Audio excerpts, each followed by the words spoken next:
Quando ele se aproxima, tudo muda.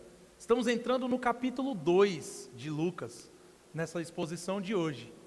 E para começar essa exposição, eu tenho certeza que quase todos nós carregamos a sensação de que somos pequenos demais. Pequenos diante das contas, pequenos diante das decisões, pequenos diante do futuro incerto, pequenos diante das expectativas que nunca param em toda a nossa vida.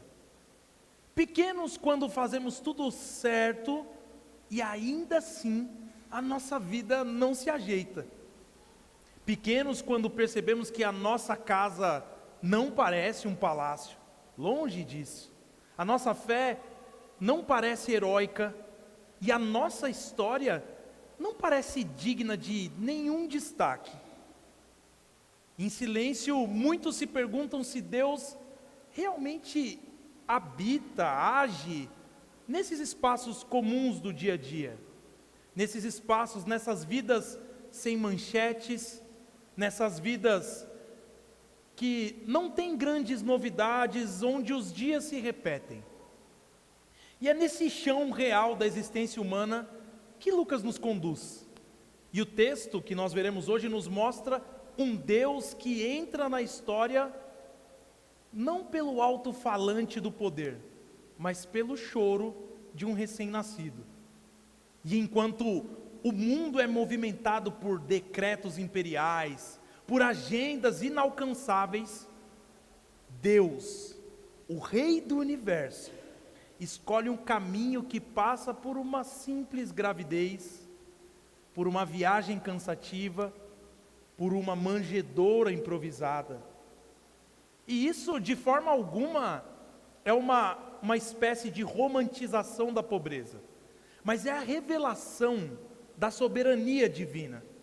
Porque Deus governa a história inteira, mas Ele escolhe se manifestar a sua glória onde ninguém espera procurar.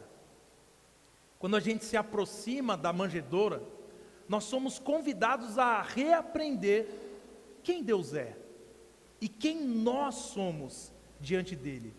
O nascimento de Jesus declara que a verdadeira grandeza não está em dominar, está em se doar. Não está em aparecer, mas está em se aproximar. Por isso o nome Deus conosco.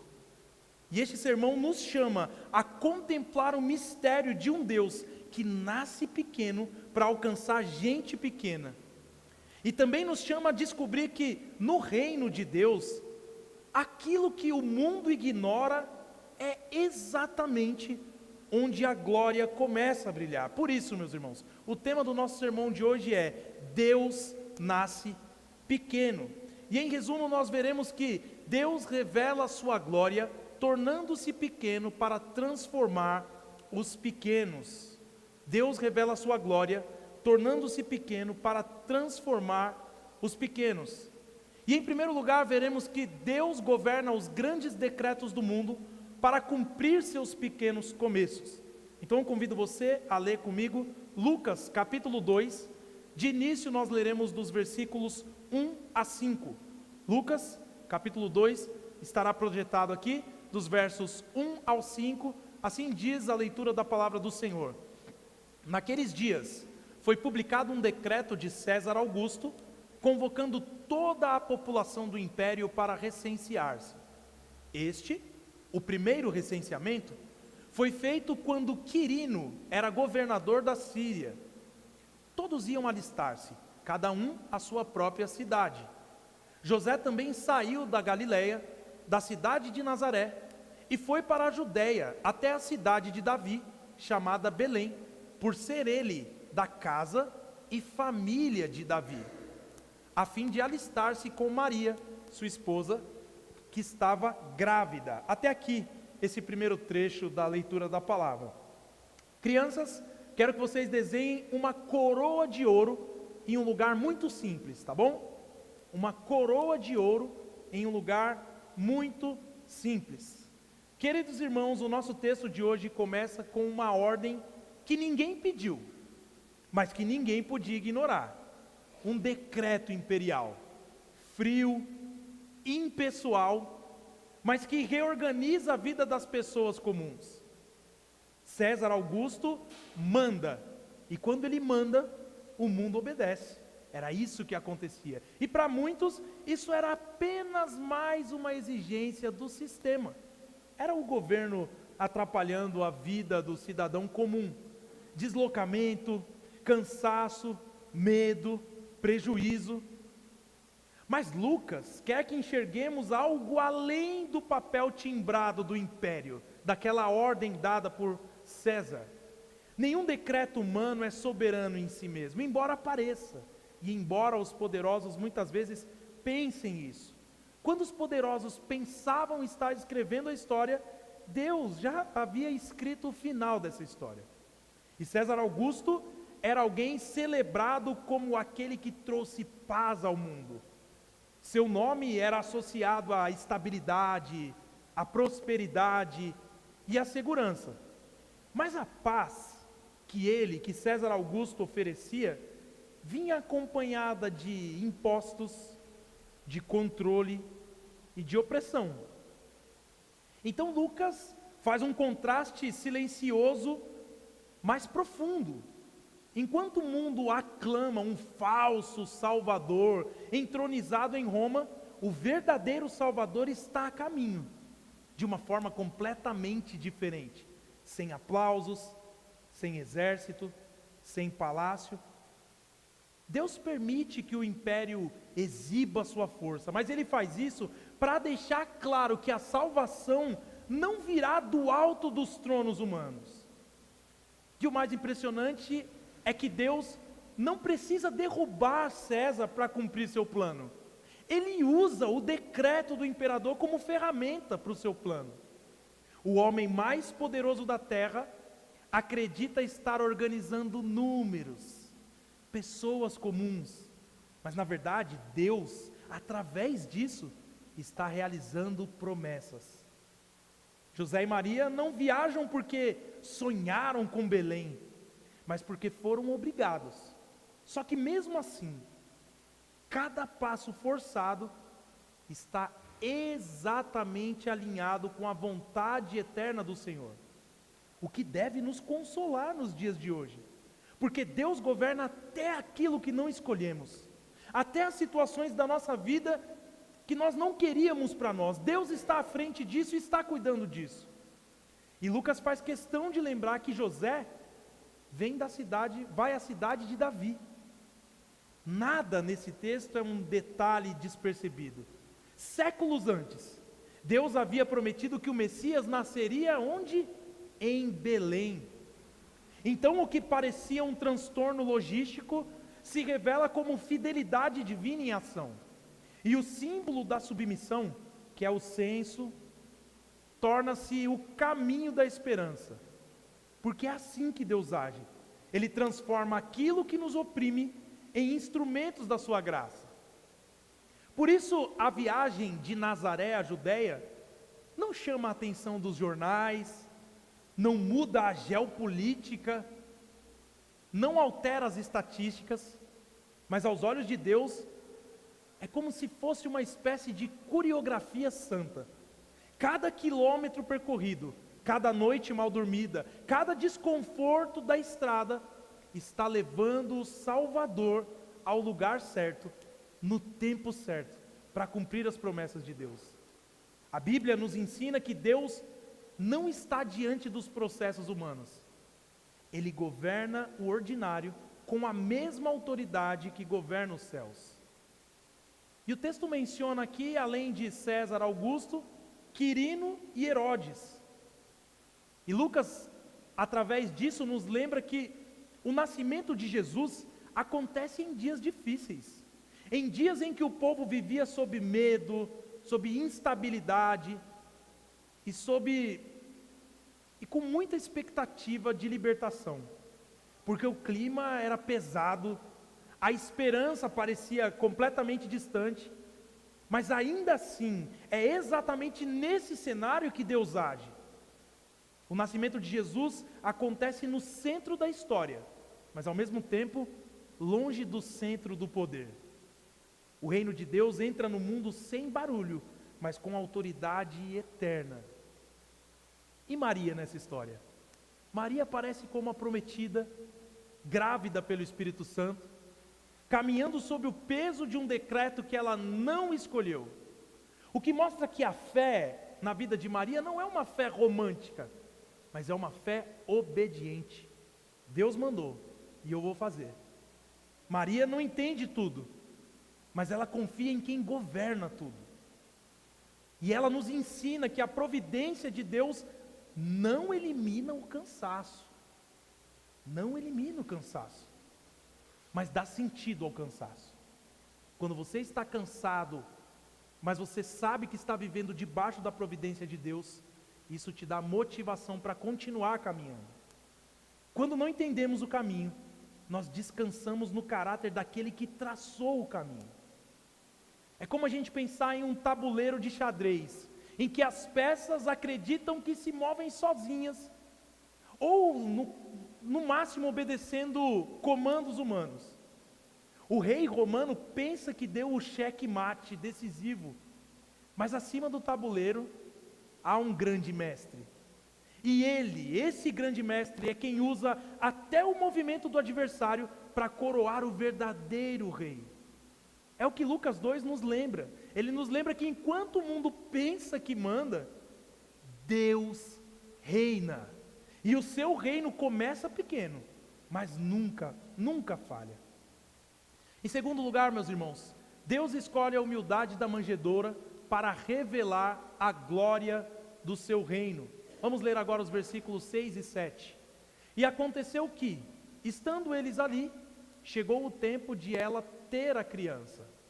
Então Maria deu à luz o seu filho primogênito, enfaixou o menino e o deitou numa manjedoura, porque não havia lugar para eles na hospedaria. Agora, crianças, desenhem um bebê perto de alguns animais, tá bom? Um bebê recém-nascido perto de alguns animais. Lucas começa esse trecho dizendo que chegou o tempo, o que nós conhecemos biblicamente como a plenitude do tempo. Chegou o tempo para o nascimento do Salvador. Nada foi apressado, nada foi atrasado, porque o Deus soberano não trabalha no ritmo da nossa ansiedade, na hora que a gente quer, fazendo aquilo que a gente quer, mas Ele trabalha no compasso perfeito da sua própria vontade. Então, depois da estrada, depois do cansaço, depois das incertezas, o próprio Filho de Deus nasce exatamente quando e onde o Pai determinou.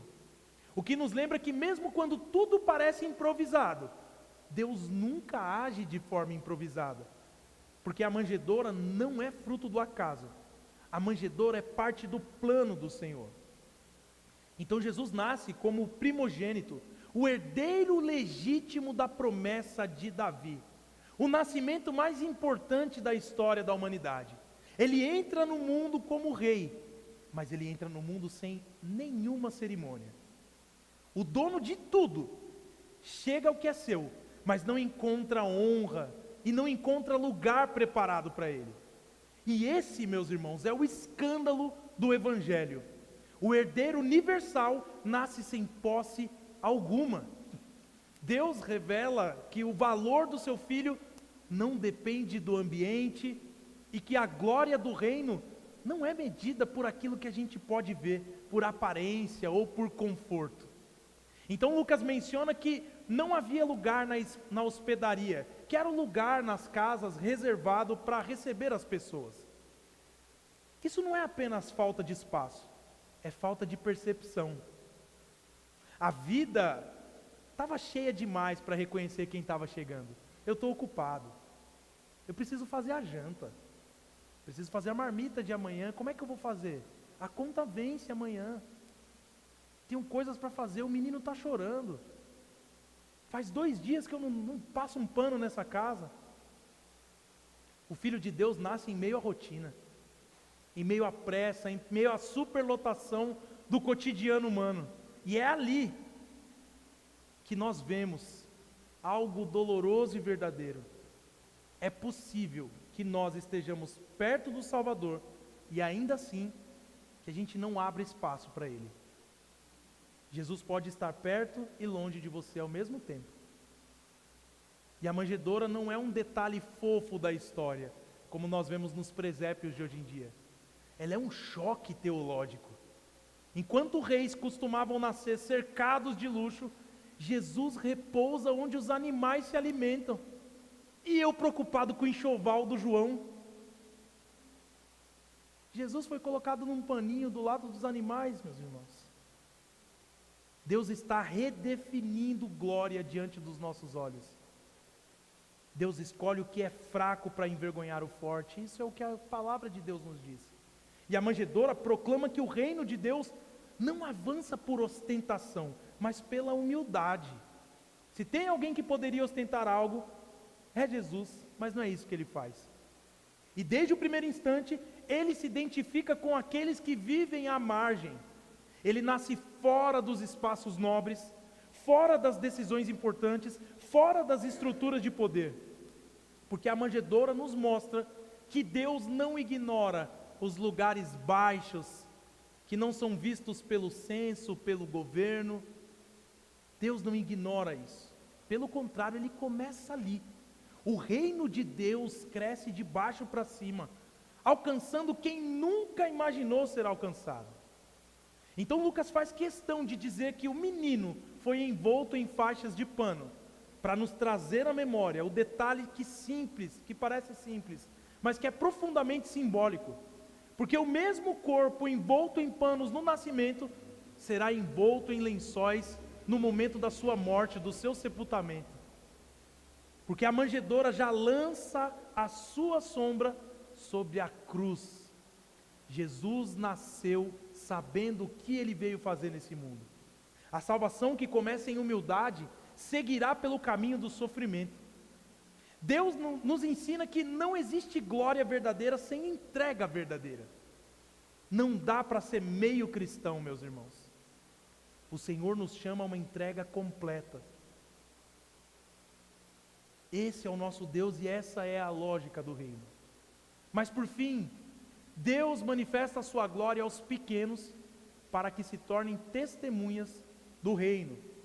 Vejamos o restante do texto que diz: havia naquela mesma região pastores que viviam nos campos e guardavam os seus rebanhos durante as vigílias da noite. E um anjo do Senhor desceu aonde eles estavam, e a glória do Senhor brilhou ao redor deles, e ficaram tomados de grande temor. O anjo, porém, lhes disse: não tenham medo. Estou aqui para lhes trazer boa nova de grande alegria, que será para todo o povo. É que hoje, na cidade de Davi, lhes nasceu o Salvador, que é Cristo o Senhor. E isto servirá a vocês de sinal. Vocês encontrarão uma criança envolta em faixas e deitada em manjedoura. E, de repente, apareceu como anjo uma multidão do exército celestial, louvando a Deus e dizendo: glória a Deus nas maiores alturas, e paz na terra entre os homens, a quem Ele quer bem. Quando os anjos se afastaram deles e voltaram para o céu, os pastores disseram uns aos outros: vamos até Belém e vejamos os acontecimentos que o Senhor nos deu a conhecer.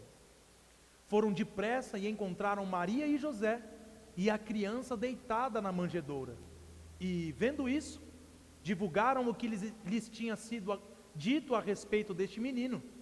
Todos os que ouviram se admiravam das coisas relatadas pelos pastores. Maria, porém, guardava todas estas palavras, meditando-as no coração. E os pastores voltaram, glorificando e louvando a Deus por tudo o que tinham ouvido e visto, como lhes tinha sido anunciado. Até aqui, meus queridos. O último desenho que vocês farão, crianças, é de anjos brilhando no céu, tá bom? Anjos brilhando no céu. Então, na calada da noite, enquanto o mundo dorme, enquanto a cidade segue o seu ritmo indiferente, Deus escolhe os campos escuros para acender a sua luz. Os pastores estavam ali trabalhando, cuidando do que não aparece, vivendo longe dos centros da decisão. Eles eram homens comuns, invisíveis para a sociedade, mas plenamente visíveis aos olhos de Deus. Então a glória que enchia o templo agora envolve trabalhadores anônimos, o que nos lembra que Deus não espera que nós subamos a Ele. Deus desce até nós, Ele vem ao nosso encontro. E o anjo anuncia boa nova de grande alegria. E essa linguagem, meus irmãos, era conhecida. Impérios usavam essas palavras para celebrar vitórias militares ou para celebrar a ascensão de um novo governante. Mas agora o anúncio é diferente, é outro anúncio. O Salvador não está em um palácio, mas em uma manjedoura. A alegria não nasce da força, mas da graça.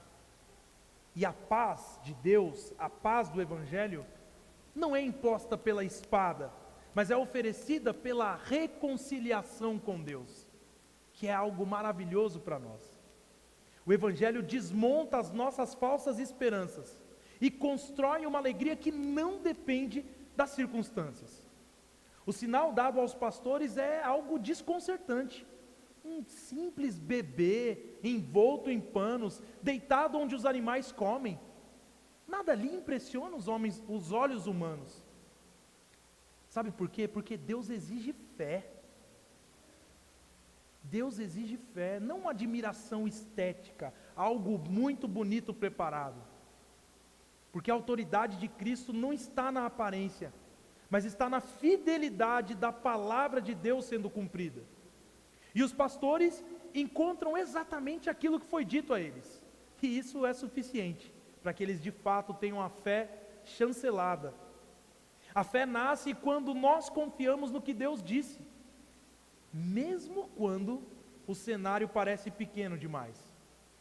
Então, quando os anjos irrompem em louvor, eles deixam claro o objetivo de tudo. E o objetivo de tudo, desde a criação, é glória a Deus nas maiores alturas. A salvação não começa em nós, começa no Senhor, em Deus. E a salvação termina em paz para aqueles a quem Deus concede a sua graça. A glória de Deus e o bem do seu povo caminham juntas. Quando Deus é glorificado, o seu povo fica em paz. Onde Deus é exaltado, os corações são restaurados. Onde a graça chega, o medo perde completamente o controle, porque você está debaixo do governo de um Deus todo-poderoso. Então os pastores não guardam essa notícia para si. Eles correm, eles contam, eles espalham. Sabe por quê, meus irmãos? Porque quem encontra Cristo não consegue permanecer em silêncio. Crente 007 não é crente de verdade. Se você recebeu a salvação, você não consegue guardar aquilo só para si. Aqueles homens simples se tornam os primeiros mensageiros do reino. Veja que ironia que a palavra de Deus nos traz. Deus confia sua revelação não aos poderosos, aos grandes oradores, mas aos que estão dispostos a obedecer. E enquanto isso acontece, Maria guarda tudo no coração, porque o reino produz tanto essa proclamação ousada dos pastores, quanto essa contemplação profunda. Há espaço para a voz que anuncia, e há espaço para o coração que medita. É assim que Deus age, é como uma notícia capaz de mudar o país inteiro, mas que não chega primeiro nos palácios ou nas grandes salas de reuniões. Ela corre pelos corredores comuns, pelos trabalhadores simples. Fala a história, mas Deus escolheu contar seu maior segredo aos pequeninos e fez deles testemunhas do reino. Crianças, olhem para mim, crianças. Às vezes as regras dos adultos, a correria do dia a dia, ou as decisões grandes demais, dão medo em vocês, parecem injustas para vocês. Você não entende tudo, as ordens que os seus pais dão, por que vocês têm que fazer as coisas que vocês fazem, e até ficam confusos às vezes.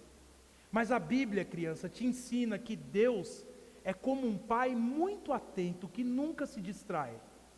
Então, mesmo quando algo parece chato ou parece difícil demais, Deus, o seu Pai, está cuidando de cada detalhe para o seu bem. Porque nada, absolutamente nada, foge das mãos de Deus.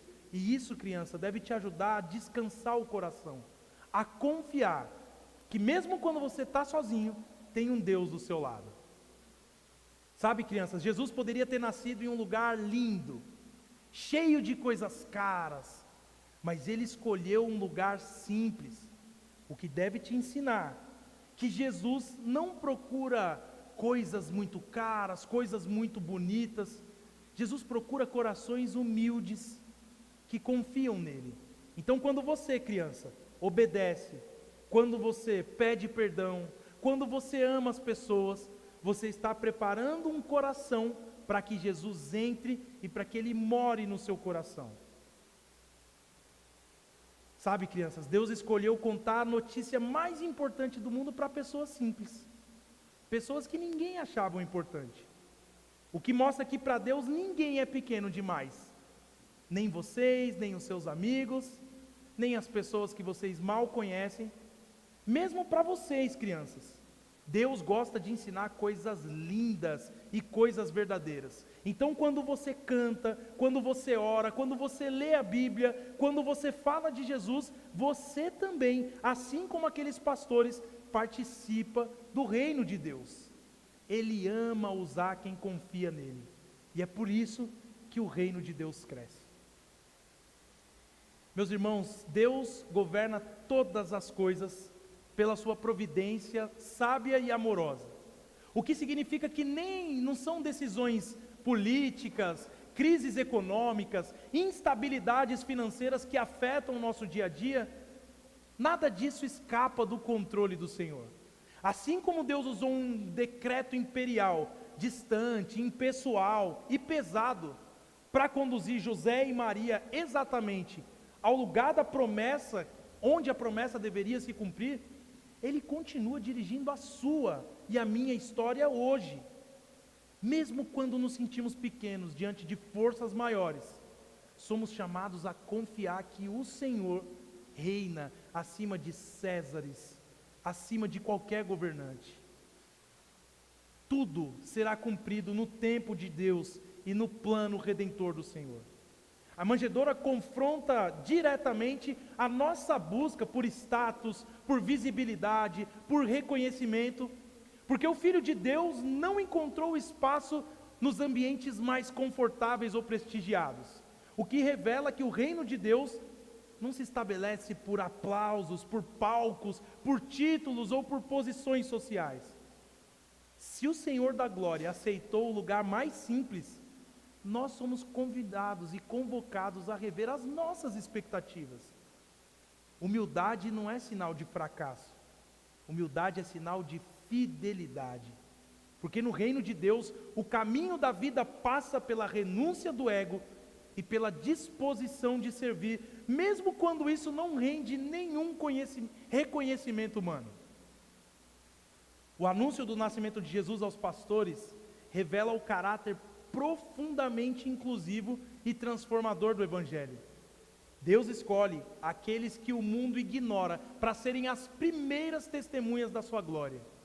Isso deve nos ensinar que não devemos nos aproximar de Deus com nossos méritos, com o nosso currículo de bom cristão que lê a Bíblia todos os dias, mas com mãos vazias, com corações quebrantados. Ser como os pastores é reconhecer a nossa total dependência da graça. O que nós temos a oferecer a Deus não é o desempenho, mas é louvor. Não é poder, mas é gratidão. É nesse lugar de humildade que nós nos tornamos verdadeiras testemunhas do reino de Deus. Jesus não entrou na história por cima de estruturas humanas, mas Ele se submeteu a elas desde o ventre. Ele nasceu sob um decreto imperial, cresceu sob leis humanas e caminhou entre limitações reais. Nada disso foi acaso ou fraqueza, foi obediência redentora. ao se colocar debaixo das autoridades terrenas, Cristo estava desfazendo a nossa escravidão mais profunda, que é a submissão ao pecado e à morte. Onde Adão resistiu, Jesus obedeceu. Onde nós falhamos, Ele foi fiel. Então a liberdade que temos hoje diante de Deus, nasce dessa obediência silenciosa e perfeita do Filho de Deus. Você não é chamado a ser um revolucionário, meu irmão. Você é chamado a colocar os seus joelhos no chão, porque quem pode mudar as coisas no Brasil e no mundo é Jesus Cristo. É nele que nós devemos confiar. A encarnação revela o esvaziamento mais profundo de Cristo. O Filho eterno abriu mão da sua glória visível, da adoração ininterrupta que ele tinha dos anjos, e entrou no mundo pelo caminho mais simples e frágil. O Filho de Deus trocou o trono celestial por uma manjedoura, não por necessidade, mas por amor. E esse movimento descendente tem um propósito claro: nos levar para cima. Jesus desceu até nós, nos lugares mais baixos, para que nós, que estávamos longe, fôssemos recebidos na mesa do Pai. A manjedoura é o começo da graça que nos acolhe como filhos do Senhor. Então Jesus é apresentado aos pastores porque Ele é o sumo pastor que se fez ovelha.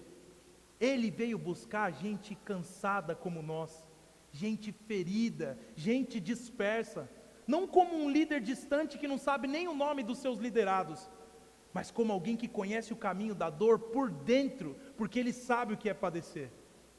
Jesus, ao nascer em simplicidade, se identifica com os perdidos.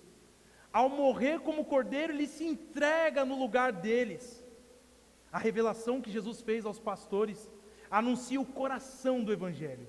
O Filho de Deus se fez pequeno para salvar os pequenos, se fez fraco para fortalecer, e se ofereceu em sacrifício para nos trazer de volta para Deus. Portanto, diante disso, o desejo é que você saia daqui se lembrando, em primeiro lugar, que Deus continua agindo, mesmo quando a vida parece governada por forças que não controlamos. Lucas te lembra que enquanto o mundo se move por decretos, por prazos, por cobranças, por decisões que nos ultrapassam, Deus não perdeu o governo da história. O censo que apertou José e Maria foi um instrumento que Deus usou para cumprir sua promessa. O que nos ensina a descansar, meu irmão, descanse, aprenda a descansar em Deus. Aquilo que hoje nos pressiona não é maior do que aquele que escreveu o final da história. Por isso, confiar na providência é aprender a respirar fundo e a dizer: Deus ainda está no controle. O reino de Deus cresce nos lugares simples e não nos palcos de prestígio. A manjedoura me confronta e te confronta com nossa obsessão por reconhecimento. O Filho de Deus não esperou condições ideais para agir, nem agiu em um ambiente perfeito, não esperou um ambiente perfeito para nascer. Ele entrou no mundo exatamente onde ninguém queria estar, o que nos chama a rever as nossas expectativas. Talvez Deus não esteja ausente da sua rotina, mas presente justamente nela, porque o ordinário, quando entregue ao Senhor, se torna santo. Deus fala primeiro aos que o mundo ignora. Os pastores não tinham currículo, status, influência, mas tinham ouvidos atentos.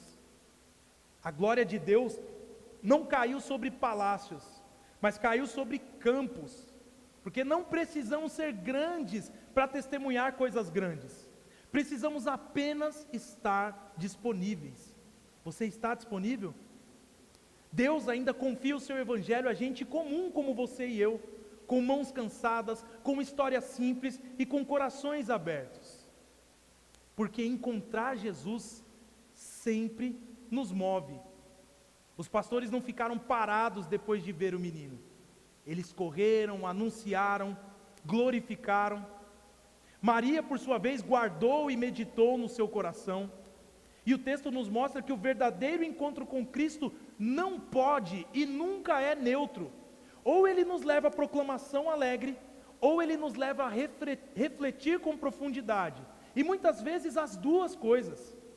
Se Cristo realmente nasceu em você, a sua postura diante da vida precisa mudar. E por fim, meus irmãos, a glória de Deus se manifesta no pequeno para nos tornar participantes do grande. Deus nasce pequeno para formar herdeiros do reino. Ele se aproxima para nos levantar. Ele entra na nossa história, não para nos impressionar, mas para nos transformar. A obra é profunda. E a pergunta que fica não é apenas se nós entendemos o texto, mas temos olhos para perceber a glória de Deus onde o mundo não olha?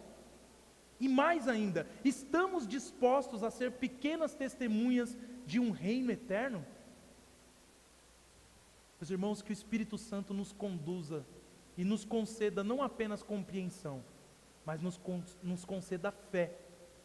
Que Ele não nos conceda apenas informação, mas que Ele nos conceda adoração. Que Ele não nos conceda apenas emoção passageira, mas que Ele nos conceda uma vida moldada pelo Deus que escolheu nascer pequeno para nos salvar por inteiro.